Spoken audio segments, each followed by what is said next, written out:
Dans cette vidéo, nous allons voir toutes les différences entre les différents processeurs de chez Intel. Nous allons voir leur gamme, à quoi correspond chaque nombre et les différents processeurs existants à l'heure actuelle sur le marché. Donc, comme vous pouvez le constater ici, j'ai effectué un classement des processeurs les plus communs que vous pouvez retrouver dans vos ordinateurs. Le premier ici se prénomme i9, c'est le plus puissant des processeurs, se nommant Intel Core. Plus vous descendez en gamme, plus le numéro baisse.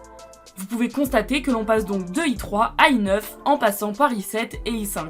Vous pouvez constater que les i3 sont pour des performances de jeu d'entrée de gamme. Alors il faut savoir que les dernières générations d'i3 sont assez performantes et nous reviendrons dessus juste après. Les i5, comme je vous le disais, sont le milieu de gamme des processeurs, c'est-à-dire qu'ils ont des performances de jeu intermédiaires. Pour les i7 et les i9, nous sommes sur des performances haut de gamme. Donc le prix sera évidemment plus cher. Quand je vous parlais de génération, comme vous pouvez le constater sur la boîte du i3 juste ici, la flèche rouge vous l'indique, il y a le numéro de la génération. On peut constater que celui-ci est de 12e génération. Il y a des générations à partir de 3. C'est-à-dire que plus vous avancez dans les générations, plus le processeur est donc moderne. En effet, un i3 de 8e génération n'aura pas les mêmes performances qu'un i3 de 13e génération qui est la dernière. Quand vous achetez vos processeurs, il y a plusieurs suffixes qui se prénomment H, K, F et G. Nous allons voir de suite leur correspondance. Quand un processeur est noté H, cela signifie qu'il appartient à une série de processeurs pour les PC portables. Et donc celui-ci n'est absolument pas compatible avec les PC fixes. Quand votre processeur a la lettre K dans son suffixe,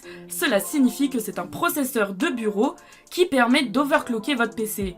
Pour faire simple, cela permet de booster les performances de celui-ci. S'il n'a pas cette lettre, il est impossible d'effectuer la manipulation que l'on nomme l'overclocking. Lorsque votre processeur dans son nom possède la lettre F, cela signifie que celui-ci ne possède pas de partie graphique intégrée. Pour faire simple, ils doivent obligatoirement fonctionner avec une carte graphique, sinon ils ne fonctionneront pas et vous n'aurez pas d'image à l'écran. Lorsqu'un processeur a le suffixe G, cela signifie que celui-ci a des parties intégrées et donc des parties graphiques. Vous pouvez donc l'utiliser sans carte graphique. Voici la notation commune chez les processeurs. Vous avez par exemple le Intel Core i9 13900K. Donc comme nous l'avons vu précédemment, le i9 peut être remplacé par un i3, un i5 en fonction de la gamme du processeur. Les deux premiers chiffres, ici par exemple 13900K, donc le 13 indique le numéro de la génération du processeur. C'est-à-dire que s'il est écrit 10900K, c'est un processeur de 10e génération, et donc celui-ci est un processeur de 13e génération.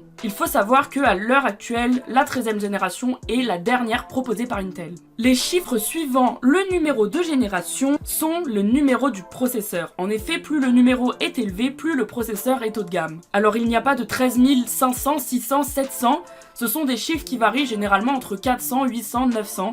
On peut retrouver 3 gammes dans une même famille. La lettre d'après, K, peut être remplacée par un H en fonction, par exemple, de la version de celui-ci, s'il dispose de parties graphiques ou non.